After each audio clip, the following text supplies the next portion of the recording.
installed yet. Yes, Will? I believe it has been, sir.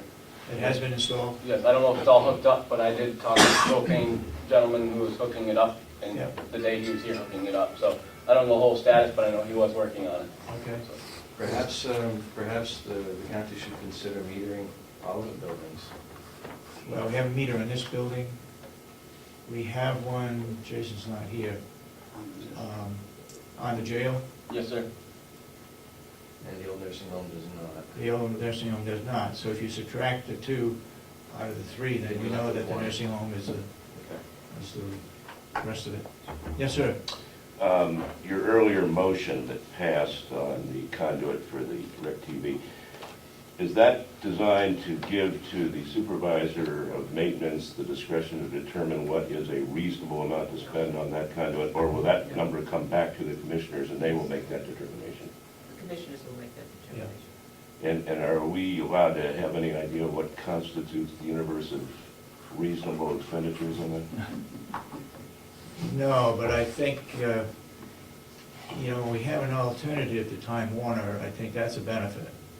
No question. I don't think anybody would argue that. I guess the cost involved, if we just put the conduit in and not wire it, at least later on, we could wire it. So I think it's worthwhile putting the conduit in. Thank you. Yeah. Yes?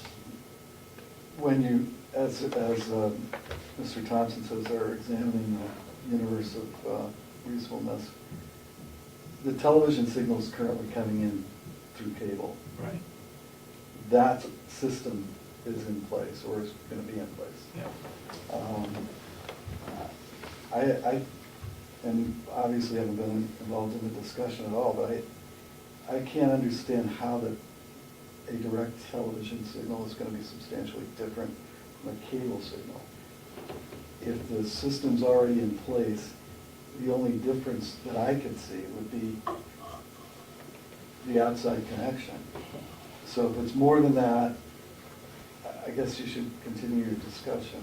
Well, if, may I answer directly? With one signal coming in, that limits everyone's televisions to the same channels, and which is fine for the resident rooms, but the multi-purpose rooms are going to require a different signal. They're going to require a high-definition signal because you've got the high-definition TVs. Unless you want to send a high-definition signal out to every room, but that you're talking a lot of dollars. My thought process is for doing it for the least amount of money long-term for the county. My only question, Bob, was whether or not, if it's coming off of a telephone pole through a conduit into the building by cable versus coming off the roof into that same conduit or to some connection, the interior structure It's all wired. is there anyway. The infrastructure is there to a point, but to accommodate satellite, there are additional wires that need to be run. There are 4 wires that come off of the satellite dish. I'm not sure exactly what those wires are, but they serve different purposes, which need to be distributed at some point within the building. Representative Baxter? Thank you. My understanding of the DirecTV is that you have to have a receiver for each one of the TVs that you're going to have. Otherwise, everybody has to watch the same channel. This is where That's the way it is in my house. I have one upstairs and one downstairs. If I didn't put in a second receiver, I wouldn't be able to watch something upstairs and something. this is You So can what be is both the places at the difference same here? time? Huh? You can be in both places at the same time? Not in place of them. Well, I can be watching my hockey games when somebody else is watching the soap Oh, okay. opera, so. I'm sorry. What is this, someone else? My dog. What is the difference? Why is it any different over here? Are you going to be able to give each of the 103 rooms, they're going to have their own receiver that will allow them to watch the channel? No. So that everybody's going to watch the same channel No. throughout the... Neither. Limited. Neither, okay. Limited. It is limited. That's where I discussed earlier, and I apologize if I didn't make it clear enough, is the signal coming in from the satellite dish will come in to a rack, where we'll be able to choose a la carte 36 channels that will be able to be distributed conventionally to the TVs. So anybody that has a digital tuner in the television set will be able, not a digital tuner, but a television tuner will be able to extract one of those 36 channels. They'll be able to watch without having their own box. So this mainframe basically is the second receiver that I have in my house. Correct, it's but it's 100 sending out chambers. 36 And you can signals. call on it from any one of these rooms. It's sending out 36 signals, 36 channels Right. on that cable wire going to the television. It's up to the television to determine which one you want to watch. Now, that's only to the 103 rooms. A different signal needs to be sent out to the high-definition televisions, which are going to be in the multi-purpose room, the main activity areas. Because they, just for quality of programming, they're bigger TVs, you need the high-definition signal. And what about the quality of the picture in the 103 rooms? They're If it's analog and... They're much smaller TVs, much smaller. The average person will notice a difference in signal, but since they are a much smaller TV, it's not as obvious. Old age will help some too. A lot. Perhaps. It's not helping us so far, thank you. I hope. Anybody else got any further questions? Let me ask, it's because of high definition is why you need the second cable Yeah, for the multipurpose, Yes. for the common areas? yes. What happens if some of those TVs in the 103 rooms have high, or can have high definition? Well, if they want to go to high definition and they want additional programming, with the conduits there, the infrastructure will be in place that they can purchase their own programming. Okay, anybody else got any questions regarding the wiring, the flooring? Okay, thank you, Bob. Thank you. Will?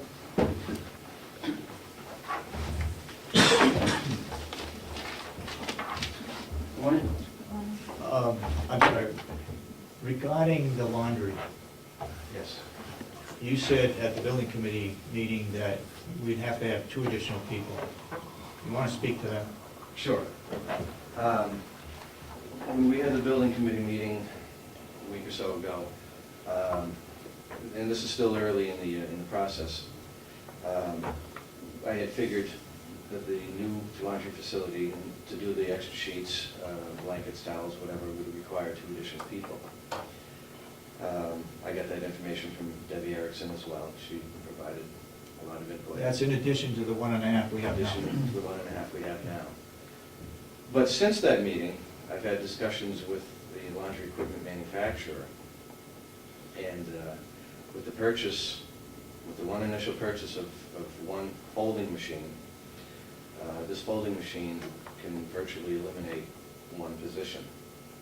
This folding machine can do in 1 hour with one person what 2 people can do in 6 hours. Okay. So for the initial expense, amortize it all however the county so chooses, you could save the salary of one person. One person? Are we talking one additional person, or one person who's presently doing it? No, one One additional. additional. And what is the cost of the machine? Approximately $30,000. But you get that in one person's salary and benefits for a year. And without that machine, you also have the possibility of workman's comp claims. You're going to have 2 people across a table folding sheets. They're going to be doing this all day long. And the amount of wear and tear in elbows and shoulders, I can't imagine that there would be workman's comp claims. Is this something that's done every day? Every day, 7 days a week. Now, keep it in mind, even though we still may send sheets, pillowcases out to a private company, we still have to have a laundry in the old nursing home for personal items that the Correct. residents have. Correct. So regardless, we need to still have a laundry there. We're still going to be running a laundry facility, and we're still going to be doing laundry. We're going to still have infrastructure, water, electricity, gas. It's still going to be there. and we're only looking at expanding the usage about approximately 50%. Okay, can you, for a building committee, come up with square footage that we need for a laundry room, expanded? And what other equipment that we would have to have, like a washer and another dryer, or whatever we need, in Yeah. addition to what we have? Yeah, I have You have all that? in rough format already, Okay, but there wouldn't be the need for any additional building. We could encompass it in what is already existing in the building. the space, well, The space Oh, is it's space existing, would just have a to few be- modification of some walls and Yeah. doors, just to make a proper roof. The rooms are already there, okay, just need to do some wiring and opening of some walls to make room for doors. okay. All right, thank you. Yes, And just as a reminder for those listening in, presently, in sending out our laundry, we budget $70,000. And, obviously, as life goes on, that will be increasing. So the reason why we're pushing to doing in-house laundry is to begin to see a downward trend in that expense. okay. Yeah, thank you, Yes, Mr. Betsy. Chair. Representative Patton. Did we have areas within each neighborhood where there were going to be a washing machine and dryer? No. No, that was, There's only one, and that's in the rehab section, okay. for those people that are able to do their own. Mhm. There's one washer and dryer that's on the second floor. Okay, thank you. Yep. Yes, The existing septic system, had that we'll get yet into to that. be We'll get determined? into that. Okay. Yep, Yeah. go ahead, Mr. Benson. I don't deny that we need more help for the laundry, but my recollection is sitting here for the past 4 years when we were gonna build a new nursing home, it was only gonna require 1.5 new people. Now we're up to 3.5. How many more? Okay, all right, let's not confuse the issue now. We're talking about 2 people in maintenance to take care of the new nursing home, 2 additional people. That was not, we never talked about the laundry section, okay? We don't have to go into that laundry, we don't have to do the laundry, we can still send it out at a cost of $70,000 a year, or we can hire one person and this piece of equipment and do it in-house. Okay, so it's a separate issue. So the answer is it was a separate issue. Excuse me? Yes. Your answer is it's a separate It's issue. a separate issue, yeah, yeah. Yes, But I Sandy? would like to mention that we have been in discussion, both Bob and I have been discussing this with Jason Johnson in regarding using inmate labor as well. So, Yeah. Right. Go ahead. My recollection to that, Sandy, was it was gonna require another person if you had prisoners do it, to watch them while they did the job. What I think could happen is those people that are working in the laundry can be trained to work with or supervise inmates, just like the farm crew does outside. They get trained, and so a correctional officer doesn't have to go out on the farm to supervise. I think the same thing could happen in the laundry room. Okay? Thank you. Anybody? Yes. And just for historical reference, and I see we've got quite a few more people here today, we went through the process of eliminating the laundry from the new building and eliminating maintenance from the new building, premised on the notion or the reality that we have free space, or as I figured out today, $20 a square foot space, versus expanding the new footprint, the new building footprint, the new building at $260 or $270 a square foot. So that process was gone through a couple of years ago. I think Representative Patton was involved in that as well. Okay, that's a good point. Now, Will, can you comment now on the laundry and the septic and the water system? Yes, we have, our permit, as I've said before, is 28,000 gallons per day. The 80% level, I've tried to explain that, and I try to refresh everybody's memory with that, is the number's should be around 22,400 if the math is correct. It's in the ballpark. And the 80% level is based on if you cannot exceed the maximum limit. If you exceed the 80% limit for more than a certain period of time, the state will look at that and they will tell you that you need to look at expanding your